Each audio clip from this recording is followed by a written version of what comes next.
As good ministers that we should be, good disciples of Jesus Christ, we should understand and have empathy for every person.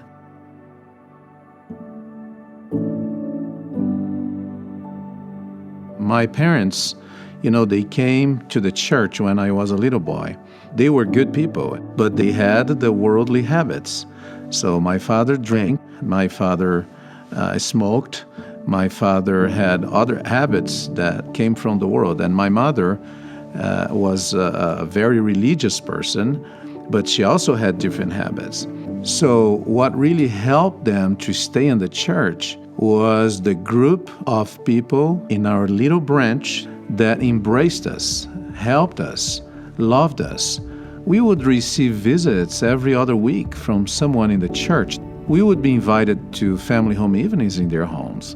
They made everything possible to embrace us and to bring us together in that new environment.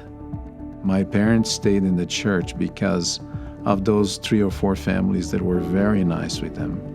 When we understand people and their conditions and their circumstances, we tend to act in love. We tend to embrace them according to their needs. This is all about ministry. You minister to people according to the circumstances they are living, and we have to understand their challenges and their difficulties. I believe diversity is very important. Every person has their own way of thinking, and we should respect that. They were raised on that culture, on that thinking.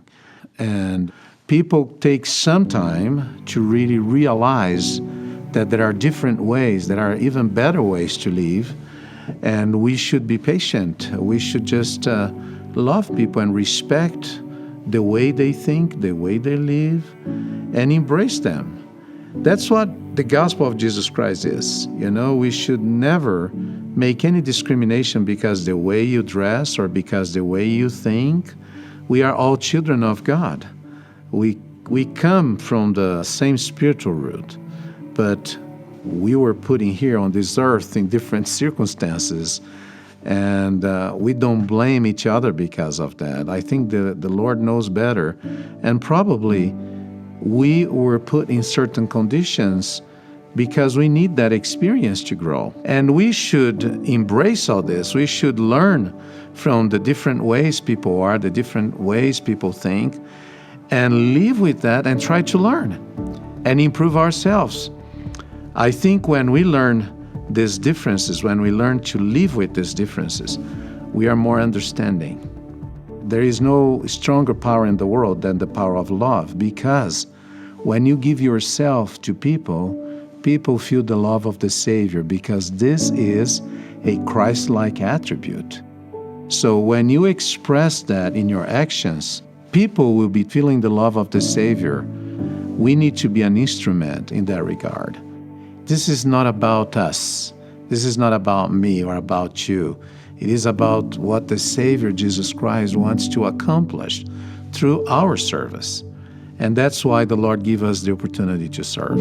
That's all about the calling in the church. That's all about service in the church.